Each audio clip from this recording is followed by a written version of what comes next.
selama kita tidak belajar mencintai makhluk Allah, kita tidak akan bisa mencintai kebenaran dan kita tidak akan mengenal Allah.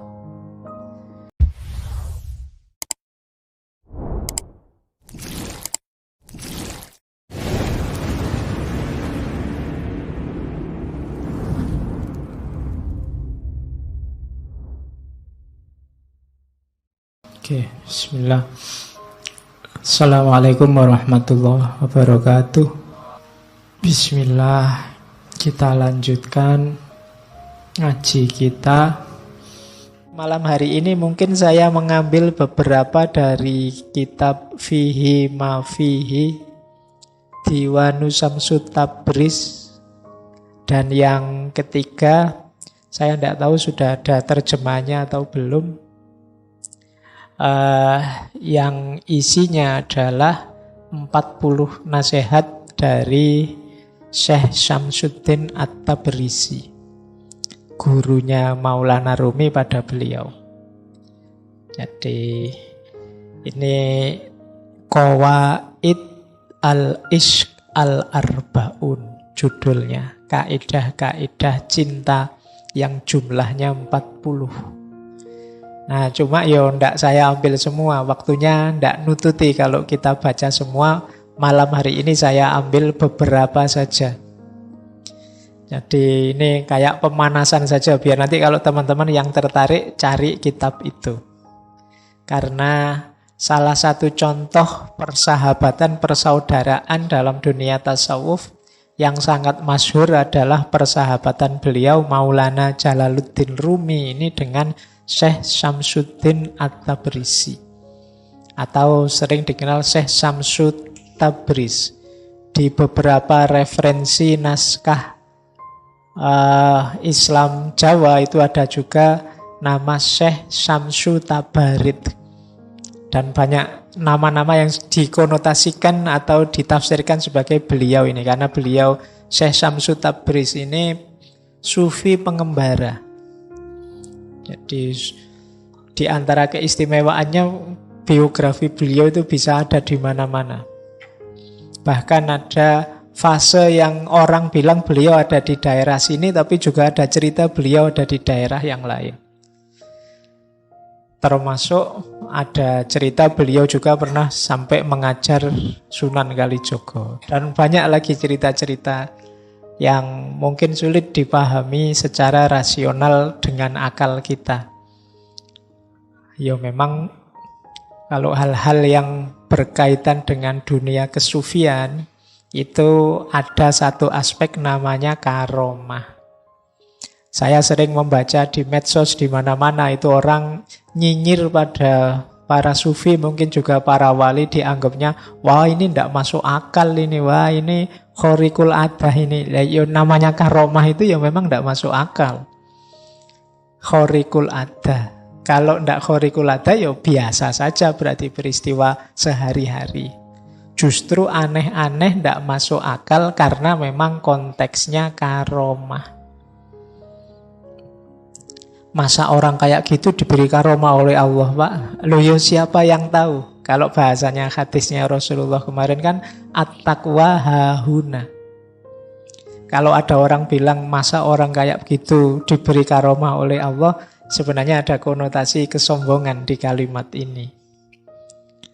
Seolah-olah harusnya aku dong yang lebih alim misalnya. Harusnya yang aku senengi dong yang lebih, rasanya kok lebih banyak ilmu agamanya dan lain sebagainya.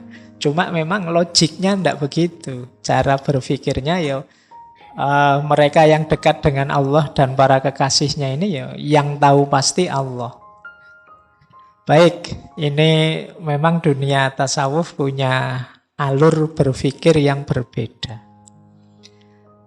Oke, teman-teman, kita mulai ya, biar langsung ngaji saja. Sudah jam 8:30.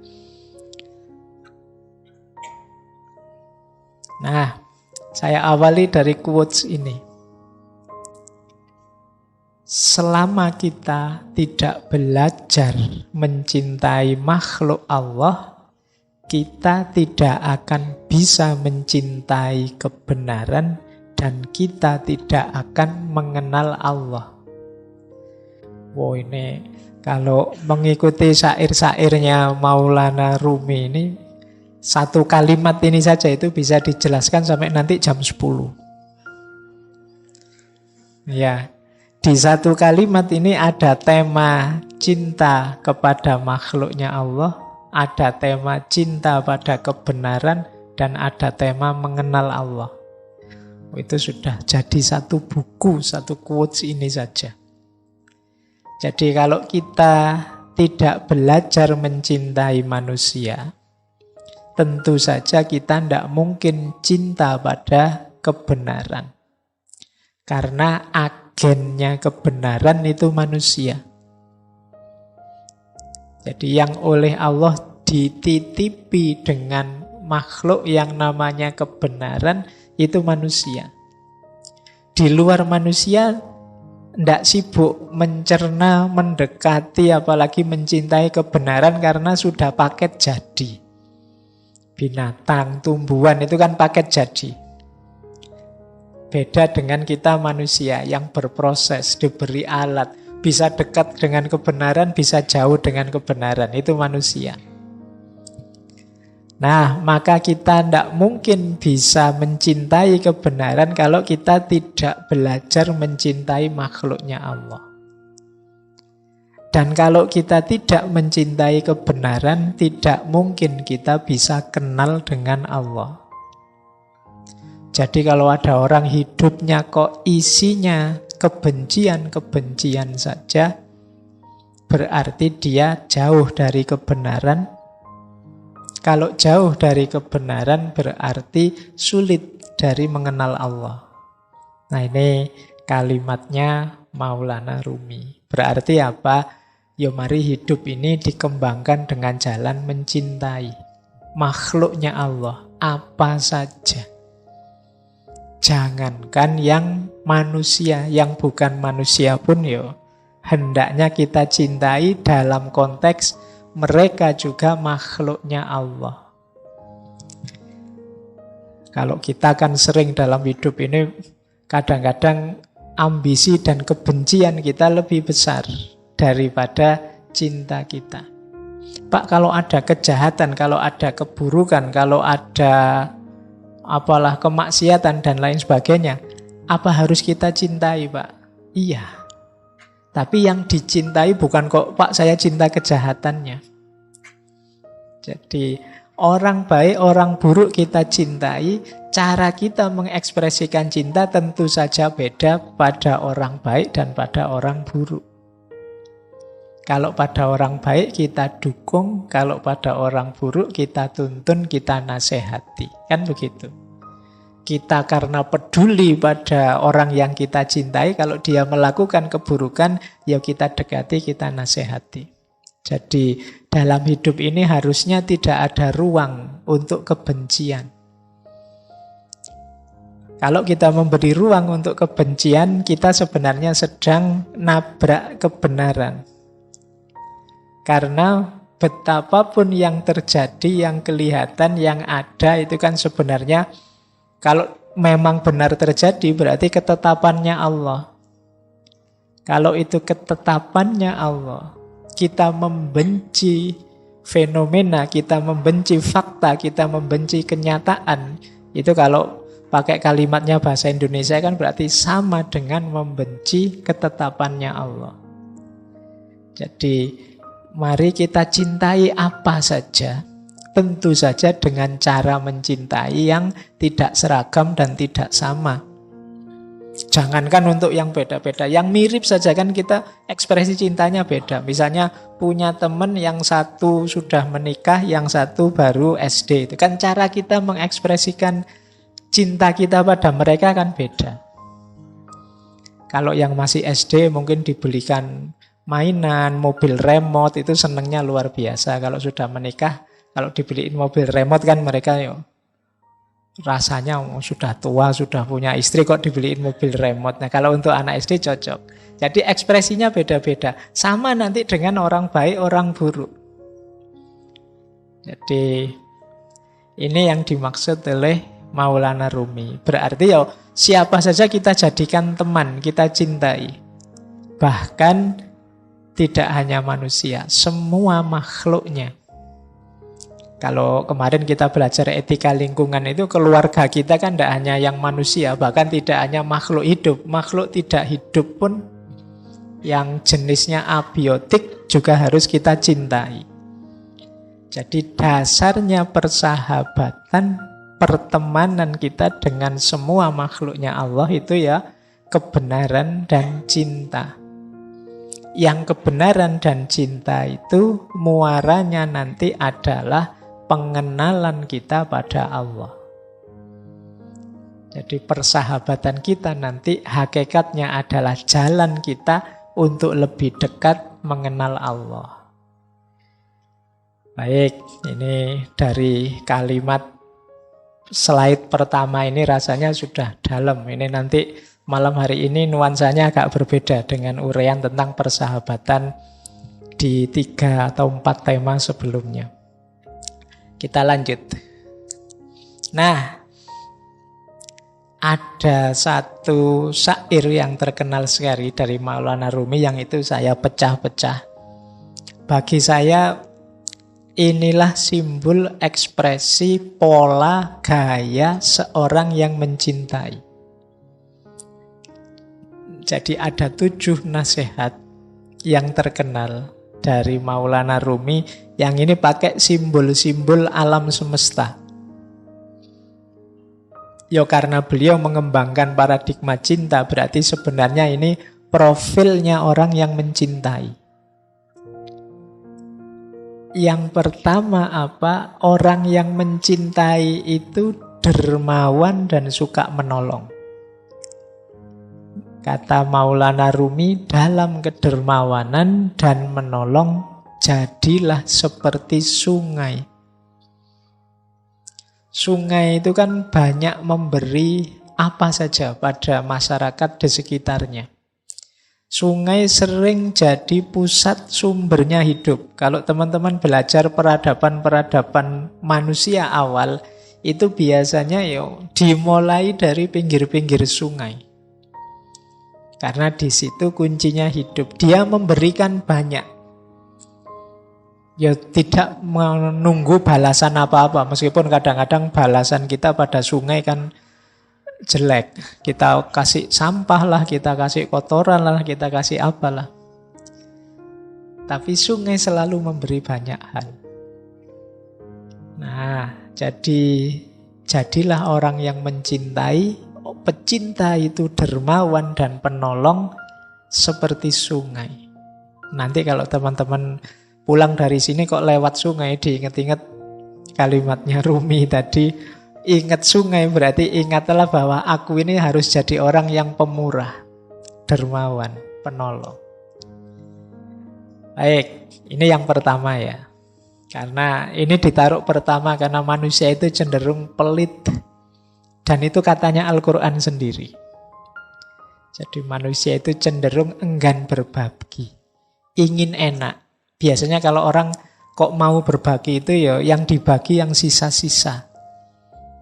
Yang dia sudah menikmati terus bagi. Biasanya begitu. Makanya bahkan Al-Quran menegaskan ya kebaikan itu kalau kita menginfakkan yang kita cintai. Karena manusia itu cenderung pelit.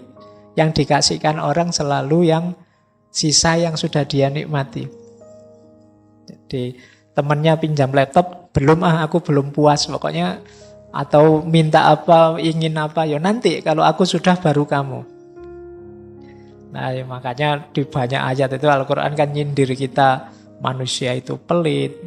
Manusia itu kalau memberi selalu yang jelek-jelek. Sehingga terus ditegaskan oleh Al-Quran, lan tanalul birra, kamu tidak akan dapat kebaikan sebelum berbagi apa yang engkau cintai. Hatta tunfiku ma tuhibbun. Oke, barang ya, nanti jangan Pak saya punya pacar saya cintai. Itu maksudnya bukan ke situ ya. Oke, jadi dermawan dan menolong. Yang kedua, dalam ketulusan dan kebaikan jadilah seperti matahari. Matahari itu kan memberikan cahayanya, terangnya pada siapa saja. Tidak milih-milih. Di mana saja siapapun diberi. Orang tulus itu begitu. Kalau tulus kok milih-milih itu biasanya bukan tulus tapi pamrih. Pak, saya ikhlas Pak memberi teman saya yang ini, yang ini. Yang itu kok tidak diberi? Dia sering nyakiti hati saya kok. Berarti ini sebenarnya tidak tulus. Kamu milih kok. Yang menyenangkan kamu beri. Yang tidak menyenangkan tidak kamu beri. Jadilah seperti matahari. Siapapun diberi. Jadi tidak pilih-pilih. Kan matahari itu kan kalau pas panas ya siapa saja dapat kan, tidak milih. Ini anak malas tidak pernah kuliah nggak usah dikasih matahari yang sana, kan tidak begitu. Ya kamu rajin, kamu malas ya diberi sama matahari. Nah jadi para pecinta itu tulus. Simbolnya ketulusan itu matahari. Jadi selain jadi sungai, ingatlah matahari. Jadi kalau besok pagi jalan-jalan keluar terus kena matahari, sadarilah bahwa aku dalam hidup ini harus tulus. Tanpa pamrih. Matahari tidak pernah minta imbalan. Kecuali matahari mall ya. Kalau kamu ke sana ya butuh, kamu harus bayar. Baik, jadi pecinta ciri keduanya tulus. Ciri ketiga, pecinta itu memaafkan. Dalam memaafkan, jadilah seperti malam. Malam itu maksudnya gelap, pekat.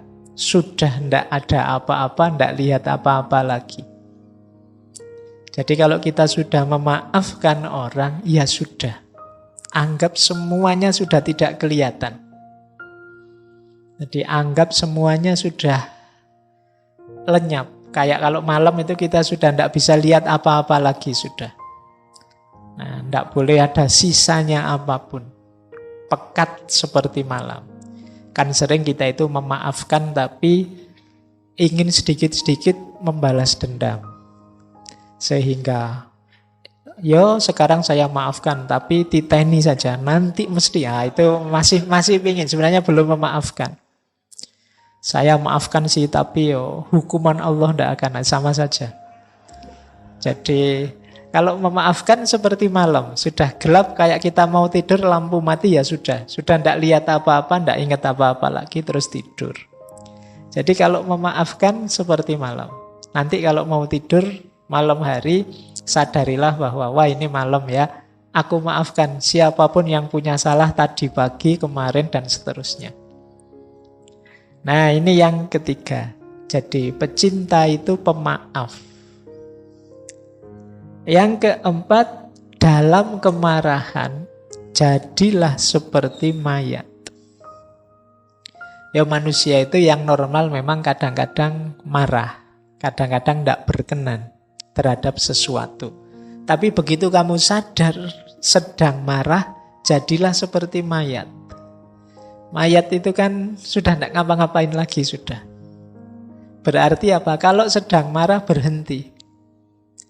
Jadi jangan ngapa-ngapain. Kalau hadis itu kan kalau kita marah saat berdiri duduklah.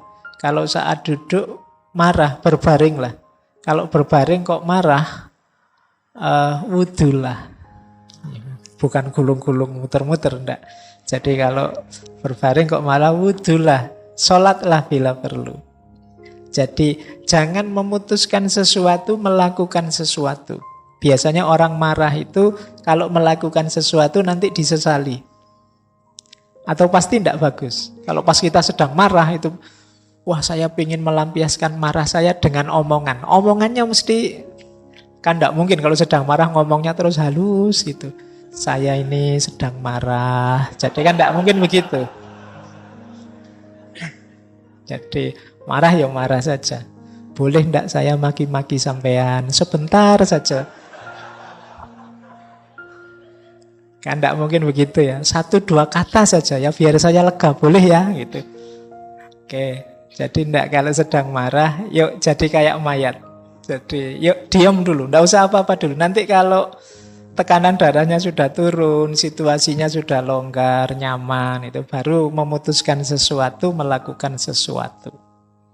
Termasuk pada siapapun yang kita cintai. Jadi kadang-kadang kita tidak cocok, rame, gegeran, marah dengan yang kita cintai. Mungkin saudara kita, anak kita, siapa saja. Yuk, ketika sedang marah, narik diri dulu. Nanti saja ngomongnya, nanti saja melakukan sesuatu. Yang kelima, saat kita sederhana dan rendah hati, jadilah seperti bumi. Jadi pecinta itu sederhana. Sederhana itu maksudnya apa adanya. Tidak dibuat-buat. Jadi, ya inilah aku apa adanya. Inilah levelku, inilah kenyataan diriku. Itu namanya kesederhanaan. Jadi kesederhanaan itu bukan kok dimiskin-miskinkan atau enggak. Biasa saja, sesuai situasimu, sesuai kondisimu. Tidak berlebihan. Nah, kondisi ini kalau di Maulana Rumi jadilah seperti bumi. Bumi itu kan sangat rendah hati, sangat sederhana. Tidak pernah gaya. Di dalam dirinya ada kandungan luar biasa, mungkin kandungan emas, logam, macam-macam, tapi kan bumi tidak pernah sombong, tidak pernah pamer. Dia rendah hati, diinjak-injak. Tiap hari kita mewarnainya dengan angkara murka, dia tetap teguh sebagai dirinya. Itu bumi. Jadi mari belajar dari bumi. Kalau kita jalan di atas bumi, sadarilah kasihan sekali ya bumi ini. Kita warnai dia dengan macam-macam. Bumi itu kita lempari dengan sampah dan kotoran, tapi yang diberikan kan tumbuh-tumbuhan, makanan, dan lain sebagainya. Nah, jadi orang yang sederhana dan rendah hati. Bumi tidak pernah komplain, tidak pernah demo, tidak pernah mengeluh terhadap segala kelakuan kita. Dia selalu memberikan yang terbaik yang bisa dia berikan untuk kita. Selanjutnya, toleran. Para pecinta itu toleran. Simbolnya apa? Laut. Laut itu kan dia menampung apa saja. Karena dia luas, maka apa saja bisa masuk. Baik itu yang indah-indah, yang kotor-kotor, semuanya masuk, ditampung oleh laut. Sungai itu kan membawa apa saja, ya terakhirnya di laut. Aliran apa saja, ya finalnya di laut. Jadilah toleran. Toleran itu terbuka menerima apa saja sebagaimana laut. Jadi laut itu kan simbol kelonggaran, kelegaan, keluasan. Kalau teman-teman sedang jenuh, suntuk, itu kan biasanya terus jalan-jalan ke laut kan rasanya lapang, longgar. Ketika kita melihat laut. Nah, jadi ini simbol toleransi. Berarti kalau nanti ada konflik, marah-marah, wah ini berarti sedang sempit, kurang piknik, ayo jalan-jalan ke laut. Biar longgar hatinya. Biar terasa bahwa kita ini kecil, bahwa kita ini sempit, tidak luas. Ngapain sih gegeran segala? Nah, yang terakhir, kuncinya di yang terakhir ini. Jangan melihat keluar, lihatlah ke dalam diri. Jadilah engkau apa adanya. Jadi para pecinta, sadari dirimu, bermainlah peran sebagai dirimu sendiri apa adanya. Jangan terlalu banyak acting, jangan terlalu banyak gaya, nanti malah menyusahkan.